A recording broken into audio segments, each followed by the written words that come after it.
Okay guys, so I'm back here in Dubai and I cut my trip short. Decided to come back earlier because I realized we just have so much work to do. Let me start first with the missile. So this thing got beat up bad yesterday. I went all out with it. But I also noticed that there's a lot of things that I need to start paying attention to. A lot of things are not happy on this car, and I mean a lot. So first off, it's getting a fresh new body kit, the entire thing. And we're actually running the same body kit that's on the Pro car, which I'll get to in a second. Other thing, the exhaust hanger is broken. The rear subframe bushings are toast, so ordered another set last night. There's a major oil leak on the engine, which I've been ignoring for over a year now, so that needs to be taken care of.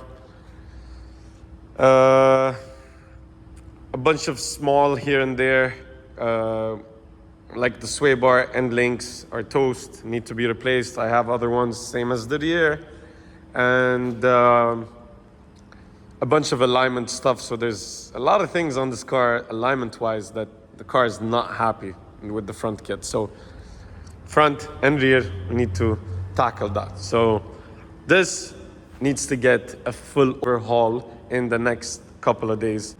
Now, I don't know if I should go with this or this. Let's go with this first, because this is what I mainly came to do myself today. So what I'm doing with this engine. So this is an engine, an LS3 that I got from the scrapyard. It's actually a truck engine, so it's like a L90 something. I don't know. It's a 6.2 liter aluminum block. Same block that's on the 370, same block that's on the 350. So the idea with this engine is, since we are running two Pro cars this year, the 350 and the 370, we need a spare. Technically, the engine that is in that car was the spare engine for the 350. Thank God we never had to use it. So that's why it's going into that car. But we always have to be on the safe side and have a spare engine, because an engine isn't like a transmission where it's easy to rebuild, or a diff where you can easily replace it. It takes time to build one. And if you need it in a rush, it's not gonna be simple. So it's always good to have a spare engine on hand. So foundation is a factory block, not like an RHS or LSR like what's on the S13, because we learned that is just too much power for what we're trying to do. So stock block with the thinner ring head gaskets will do the job. So I got this engine from the scrapyard. Now, originally I found this engine for my friend Victor. I didn't tell him about it because it was going to be a surprise, because I got this for an insanely good deal, and I don't even know if it's good, if there's any major issues in the block itself, because the price was insane. But we never know. Let's open and see what exactly is the story, is the case. Apparently this was a running engine, but it had an issue where after it runs for like 15-20 minutes, once the oil temps are up, the oil pressure goes down, even at idle. So hopefully it's just a bad bearing and not some major issue like a cracked block or something like that. So let's see. I can tell that this engine has been opened before from the bolts. This engine was messed around with before, so let's hope that the block is good, the sleeves are good, there are no cracks or anything. Now on to the car that's been taking everyone's time here at the shop. I mean, Wissam has been working non-stop on this thing for over 2 months now. So obviously you can tell the rear radiator setup is all installed, and I'm telling you, I am freaking loving this. It's just perfect. I've never ran these fans before, so these fans are supposed to be like out of a Mercedes. They ran on several different Mercedes. Ziad recommended this. I've always ran dual 16-inch fans due to the tight space we have right to left, and I don't want to leave the radiator hanging in the back, because I've learned a lot during the past couple of years of crashing. So we want to push it as far back as possible. And then, I mean, imagine this. We're having the bash bar coming over here, something like this. So we have roughly all of this crash room. So That's really good, you know, better than any drift car I have. And it's always good to have extra crash room, obviously. So the rear radiator setup is in. This is how we're mounting our water pump. So this is an idea that I always wanted to do, but just I never had the space to get it done. So this is why this time we shifted it up. Heat exchanger. So these are two identical radiators that are out of an EcoBoost Mustang, I believe. They are direct swaps from CSF and they are triple pass. They come triple pass already. So, and they were really well priced. So we took two of them, we sandwiched them together, got them welded, and facing opposite directions. So one is for the supercharger and one is for the engine. With this massive fan in the back over here. I don't know how much CFM this is. I believe it's around 5,000 CFM, so, or 4,000 CFM. Correct me guys if I'm wrong, I don't know. I've never ran this fan before. I believe it was 4,000 CFM. These are readily available everywhere in UAE and they're notoriously cheap. So that's why I was never optimistic about it. But Ziad swears by it that it's gonna be more than enough. So next, this will be painted. That's not how it's supposed to look. But anyways, simple overflow tank. These are just the cheap ones that you buy on Amazon or anything like that. No need for anything fancy. The only reason I chose this is that the height and space works perfect for us. Just a simple clamp holding on over here, and then this is just gonna go up, whoop, inside here, and done. Now, both our water lines are going through that small tunnel over here, including the water line that is for the heat exchanger. I'll come to that in a second. Our beautiful 442 coilovers in the rear are installed. And then we have all these components in the back over here, which I hope that I placed in a way that will be well balanced weight-wise. So our radium fuel cell over here, I believe this is the smallest size that they offer. I would have liked to go with a bigger one, but we don't have the space. And the reason is on ethanol, these things use a lot of fuel. So anyways, triple pumps, a single lift pump, and our ethanol content sensor is mounted over there with the bracket for it. Next is our OMP fire suppression tank, which is mounted over here. We haven't mounted the lines yet. When it comes to that time, we'll do it. And our ice tank. So this is something interesting for you guys doing ice tanks. Now, a lot of guys running superchargers don't run the ice tanks and they go like, it's fine with this and so on and so forth. But understand our weather over here requires us to run it. So that's why I run it. Now, the S13 has an ice tank and we never put ice in it, almost never in Europe. But when it gets hot, we do actually run ice. Our filler is here, but we're waiting for the carbon fiber piece that comes over here, which is done. We're just waiting for it to be clear coated. And our fuel gauge will go here. Now, inside, a lot has been done. There's a lot of wiring going on. Basically, the main thing going on right now on the car is wiring. ECU has been wired in. PDMs have been wired in. They're on, I believe yesterday I saw them starting on the switch panel. And what else? Battery is in, so that's where the battery is going to be permanently put in place. The quality of the wiring that has been done over here is just beautiful. We have these mil-spec connectors right over here. This is why I said that this plate, we made it removable, and I said I'll explain why once we get to that.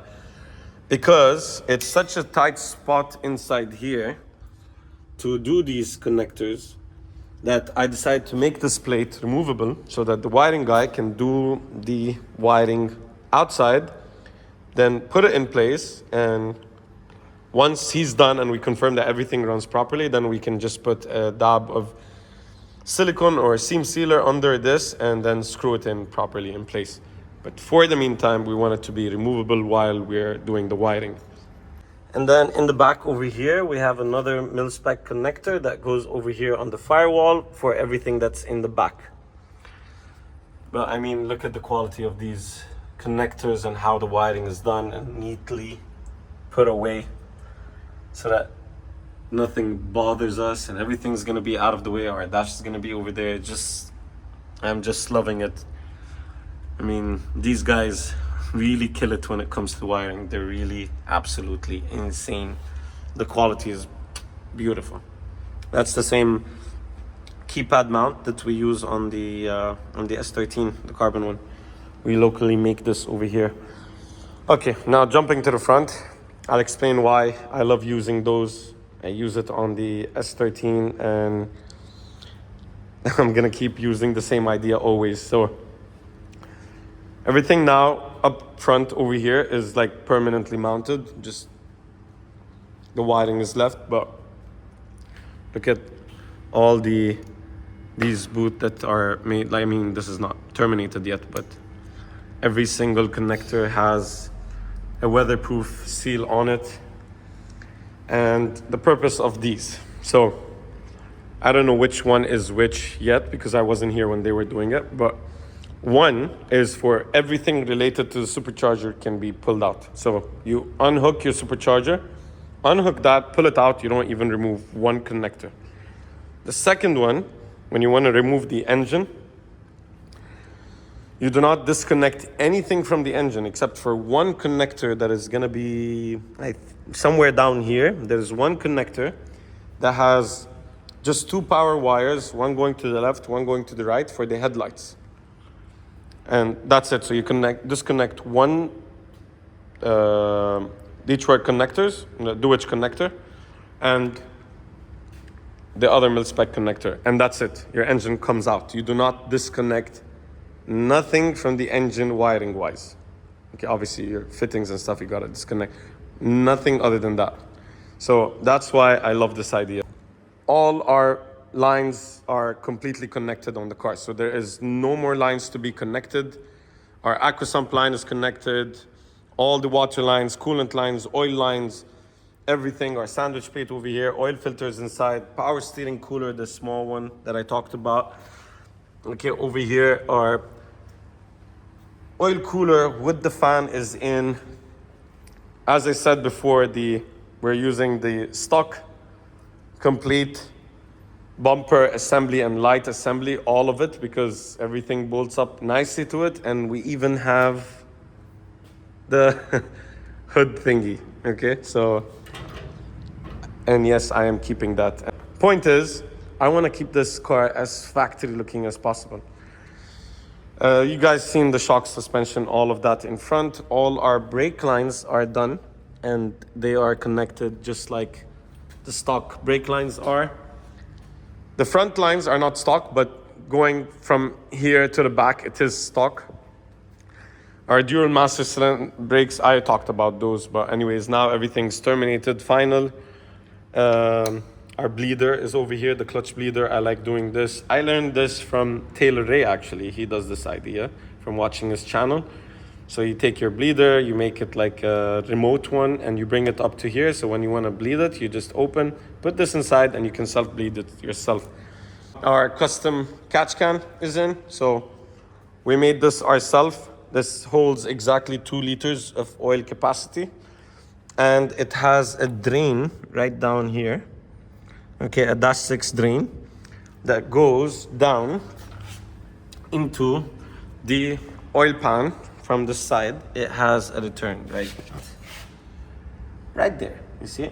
So I know all of you guys out there saying that this is not gonna work, it's gonna push oil right up and it's gonna fill up the catch can, and you are right, but this is a drift car, not an autocross or a time attack car, which means it does 40 or 50 seconds, wide open throttle, not all the time, most of the time. As soon as you let off, there's no more back pressure underneath the cylinder, so there's no more crankcase pressure. So the oil settles down and drains back into the engine by the time you cool down and come back up to the line. And again, if you think it doesn't work, This system works on my S13 and my 350, and it's been working reliably for I don't know how long. Anyways, then we have our custom valve covers, which I love running. They're even on my, same one as on my 370. The lines go up from the catch can, one here and one over there. Now, usually, ideally, I'd like to run these lines coming up to the front. Even though these are baffled, they have like a small baffle inside, not really a major one, but there is a baffle inside. Even with the baffle, I would still rather run these lines coming up to the front, because no matter what, once you're on throttle, the oil in the head just sweeps to the back and you're just helping it pass through and come up to the catch tank. But we'll try it like this. If it fills up too fast, then we'll relocate one of them to the front. Ideally, probably this, since it's close. This is a custom catch can, as I said. Just the plate on top. Again, this is another idea that I took from Taylor Ray. He didn't custom, actually no, sorry. He made one similar to this, but not exactly. So this filter idea was something I came up with, but the way that how it is on top over here is something that I took from Taylor Ray. Again, I love his channel, keep watching his channel. But anyways, this filter is replaceable. I have the same concept, same idea done to my 350 around like 2 years ago. It works perfect. I love it. Just keep cleaning this filter. Fuel regulator is mounted right here. Our fuel pressure sensor is also mounted right here. Design is very simple. All the lines that we're running on this car are -8. And yeah, we're not going with the -10 as we did with the S13, because we're not planning to push that much power out of this car. We're gonna have our high setting hopefully at like 900 and our usual setting at like 700. Again, because we're running a small tire on this car, 265, we're not going with the 285s. And I think that the setup that we've done with the S13 is something that I didn't like. I regret doing it. I regret going with that much power. So that's why there's minor changes to the setup of power, if you can say, on our new cars, or the cars that I will do from now on. Okay. So this is another trick that I came up with over the years of working on these engines and drift cars. So you might be asking, what's this hose? You guys know the steam vent kit that mounts down here, goes into the heads. Well, technically what you're supposed to do is route this back to your radiator, or you can route it back up to the return, which is the stop port over here on the engine. You'd have to connect over here, and that's it. So, and that is what I'm doing. You see, it's connected over here. But every time when we bleed the car, our setups, the first time we started after, changing the coolant, whatever, we keep this port open in order to bleed out the water out of the engine. And it just gets hectic because you start spilling coolant everywhere and you can't really catch that coolant. And then if the engine is dirty, you can't really reuse that coolant. So there's a T-fitting hiding underneath over there, a very small T-fitting. And it just goes from the steam port into this, and then the third port comes out to this hose right over here, which we will simply make a plug for and mount it right here. Or even a valve. We might test doing a valve this time.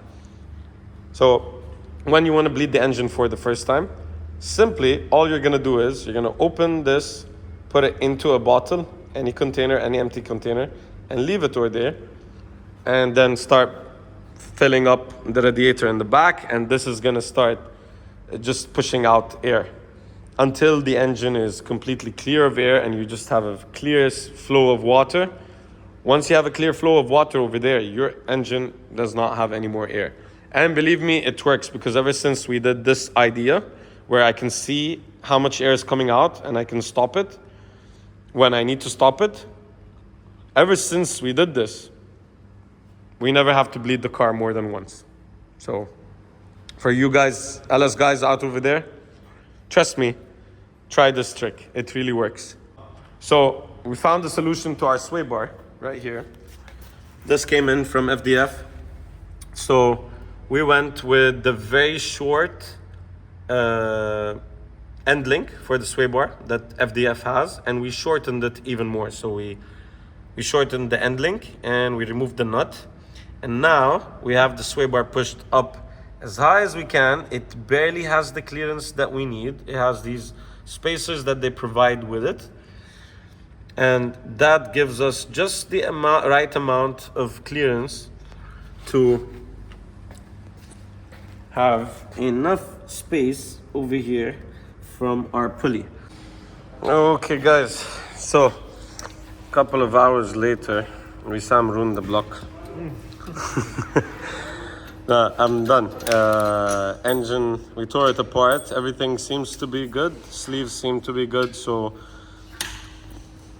machine shop guy is here, driver, in his shiny shirt.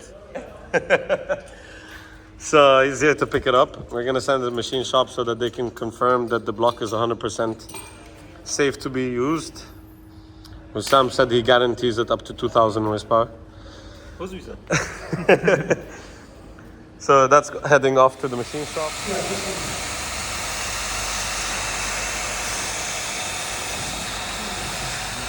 Qattan, Ahmed Qattan, the wiring guru from ZK. And baby Linus has been trying to fix one wire in the van for 3 hours. So the shot you guys just saw is one of the mil-spec connectors that Ahmed was basically... How do I explain this? So the idea is he's trying to keep the loom as thin as possible and as flexible as possible.